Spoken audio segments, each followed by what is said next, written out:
70 दिन से अब हम कन्याकुमारी से लेकर श्रीनगर की यात्रा पे चल रहे हैं।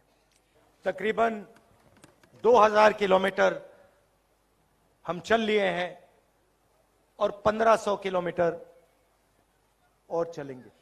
और हमारे साथ लाखों लोग,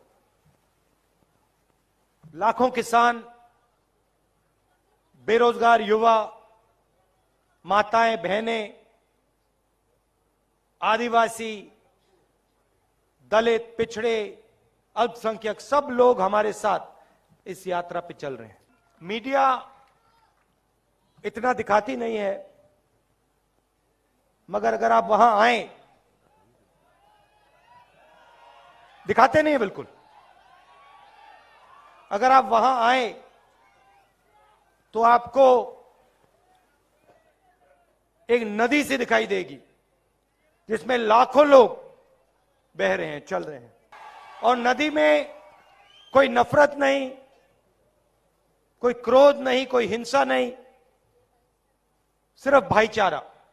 कोई पीछे रह जाता है, गिर जाता है, एकदम सब लोग उसकी मदद करते हैं, उठा लेते हैं। मोहब्बत की, प्यार की ये एक यात्रा है। इसमें सब लोग आ जाते हैं। कोई ये नहीं पूछता भैया तुम्हारी जात क्या है, धर्म क्या है, भाषा कौन सी बोलते हो, आयु क्या है, बुजुर्ग हो, जवान हो, महिला हो, पुरुष हो, कोई नहीं पूछता। और सुबह हम शुरू करते हैं 6 बजे शुरू करते हैं, रात को 7-8 बज जाते हैं, मगर थकान बिल्कुल नहीं होती। पता नहीं आपने देखा या नहीं, मगर अभी यहां भी जब हमें गाड़ी में बैठाने की कोशिश की, मैं पैदल आ गया। यात्रियों के पैर छिल गए, 2 हमारे यात्रियों की मृत्यु हो गई, शहीद हो गए, मगर यात्रा नहीं रुक रही। और मैं आपको बता भी नहीं सकता मतलब कितनी मोहब्बत, कितना प्यार जनता हम सबको वहां दे रही है। मैं आज गुजरात आया और ये रास्ता महात्मा गांधी जी ने गुजरात से हिंदुस्तान को दिया था। हिंदुस्तान को जोड़ने का काम महात्मा गांधी जी, जो गुजरात के थे, एक गुजराती थे, उन्होंने किया था। इस यात्रा में भी आपकी सोच है, आपके संस्कार हैं, आपका इतिहास है, आपकी हिस्ट्री है। यात्रा में खुशी हो रही है मगर दुख भी है। आप पूछोगे दुख किस बात का? भारत जुड़ रहा है, कोई नफरत नहीं है, हिंसा नहीं है, भाईचारा है, तो दुख किस बात का? भाई और बहनों, दुख किसानों से बात कर कर होता है, युवाओं से बात कर कर होता है, आदिवासियों से मिलकर होता है। किसानों को सही दाम नहीं मिलता, बीमा का पैसा नहीं मिलता, कर्जा नहीं माफ होता, युवा बेरोजगार हैं, उनके सपने टूटते जा रहे हैं। कोई इंजीनियर बनना चाहता है, पढ़ाई की, माता पिता ने पैसे डाले, आज मजदूरी कर रहा है।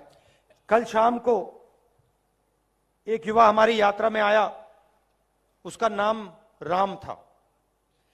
मेरे से गले मिला और रोने लगा।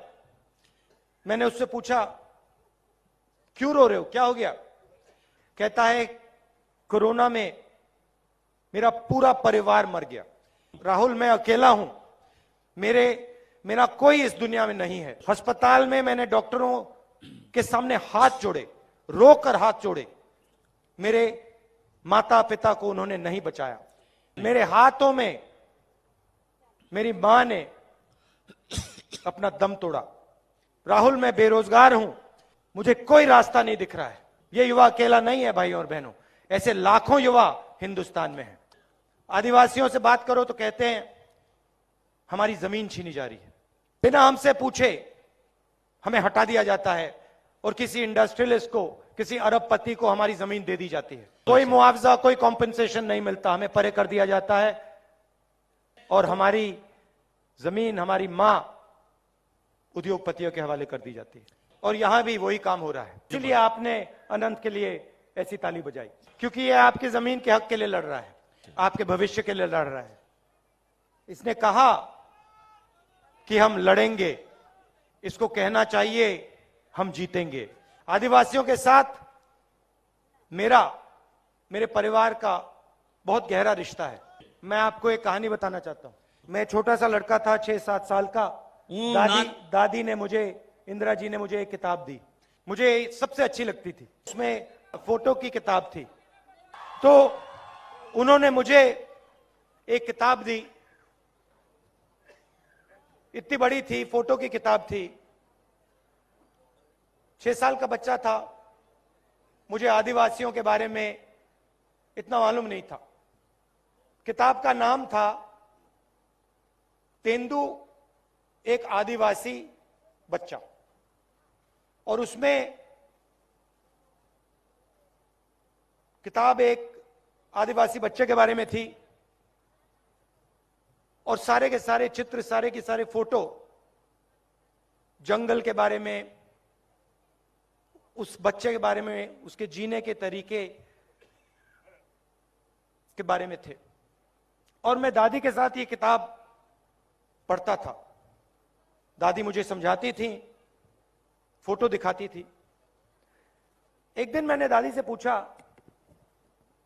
दादी ये जो किताब है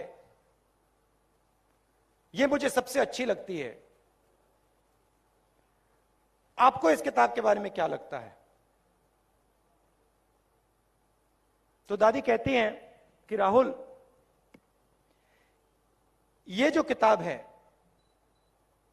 ये हमारे आदिवासियों के बारे में किताब है। ये हिंदुस्तान के पहले और असली मालिक हैं।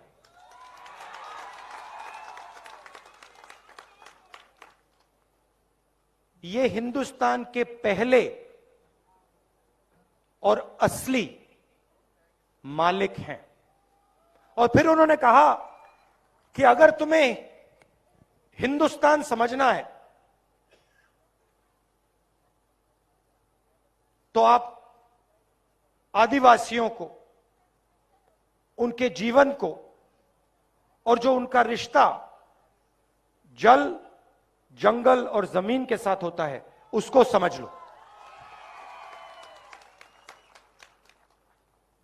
और उन्होंने आदिवासी शब्द प्रयोग किया। आदिवासी मतलब जो सबसे पहले यहां पे रहते थे। ये मैंने आपसे बहुत गहरी बात बोली है। मैं आपसे कह रहा हूं कि इस देश के पहले मालिक आप हो। मतलब आपसे यह देश लिया गया है। अब एक दूसरी विचारधारा है। बीजेपी के लोग आपको आदिवासी नहीं कहते। क्या कहते हैं आपको? वनवासी। वनवासी। वो आपको यह नहीं कहते कि आप हिंदुस्तान के पहले मालिक हो, वो आपको कहते हैं आप जंगल में रहते हो। फर्क समझ में आया? मतलब वो ये नहीं चाहते कि आप शहरों में रहो, कि आपके बच्चे इंजीनियर बने, डॉक्टर बने, हवाई जहाज उड़ाना सीखें, अंग्रेजी बोलें। वो ये नहीं चाहते। वो चाहते हैं कि आप जंगल में रहो। मगर वहां नहीं रुकते।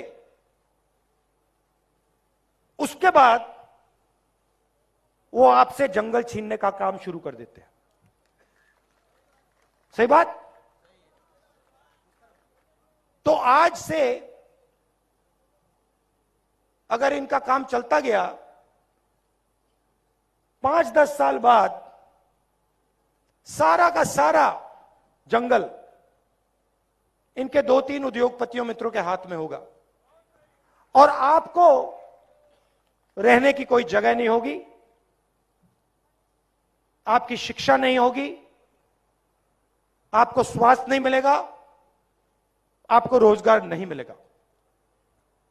आदिवासी शब्द का मतलब, यह देश आपका था और इस देश में आपको हक मिलने चाहिए, आपको रोजगार मिलना चाहिए, आपको स्वास्थ्य और शिक्षा, आपके बच्चों को स्वास्थ्य और शिक्षा मिलनी चाहिए। वनवासी का मतलब जो भी आपका है वो 2-3 उद्योगपतियों के हवाले कर दिया जाए, आपको कोई हक ना मिले, आपको शिक्षा स्वास्थ्य ना मिले, आपके बच्चों को रोजगार ना मिले। ये 2 अलग अलग दृष्टिकोण है। इन शब्दों का यह मतलब है।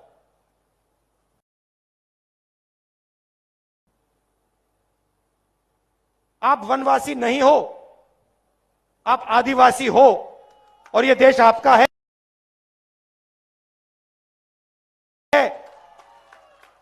था और रहेगा। और इस देश में आपकी जमीन की रक्षा होगी, आपको शिक्षा मिलेगी, स्वास्थ्य मिलेगा और आपके बच्चों को, युवाओं को रोजगार मिलेगा। हम पैसा कानून लाए, पूरे देश में जमीन अधिकार बिल लाए, फॉरेस्ट राइट एक्ट लाए, आपकी रक्षा करने के लिए। जो आपका जल है, आपकी जमीन है, आपका जंगल है, वो आपको वापस देने के लिए क्रांतिकारी कानून थे। मगर बीजेपी की सरकार ने इन कानूनों को लागू नहीं किया, कहीं भी नहीं किया। जहां भी इनकी सरकार है, इन कानूनों को ये कमजोर करते हैं, लागू नहीं करते हैं। यह फर्क है हम में और उनमें। हमने आपको मनरेगा दिया, रोजगार दिया, स्कॉलरशिप्स दी, बच्चों को जमीन का अधिकार दिया। ये आपको नहीं देते, ये सिर्फ आपकी जमीन आपसे छीनते हैं। आपके सामने निर्णय है, एक तरफ कांग्रेस है आदिवासी, दूसरी तरफ बीजेपी है वनवासी। एक तरफ आपकी जमीन, आपके हक, शिक्षा, स्वास्थ्य, रोजगार, दूसरी तरफ दुख और आपके सारे के सारे सपने अधूरे।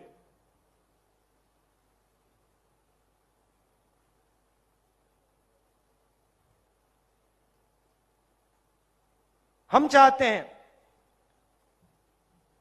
कि जो आपकी हिस्ट्री है, इतिहास है, जीने का तरीका है, उन सब की रक्षा हो। आजकल दुनिया में लोग एनवायरनमेंट की बात करते हैं, बड़े बड़े कॉन्फ्रेंस होते हैं, पूरी दुनिया के नेता मिलते हैं, एनवायरनमेंट की बात होती है। एनवायरनमेंट के बारे में हमारे आदिवासी भाइयों को इन सब नेताओं से ज्यादा मालूम है। जंगल के बारे में, जमीन के बारे में, जल के बारे में आप सबको सिखा सकते हो। और हमारा काम, सरकारों का काम, नेताओं का काम आपकी आवाज सुनने का काम है, जैसे हम भारत जोड़ो यात्रा में कर रहे हैं। हवाई जहाज में नहीं, हेलीकॉप्टर में नहीं, सड़कों पे चलकर, पैर पे छाले लगवाकर आपकी बात सुनने का हमारा काम है। आप सब यहां दूर दूर से आए, इतनी गर्मी में आए, मैं दिल से आपका धन्यवाद करना चाहता हूं। आप इतनी मोहब्बत देते हो, इतना प्यार देते हो, इसके लिए बहुत बहुत धन्यवाद। नमस्कार, जय हिंद।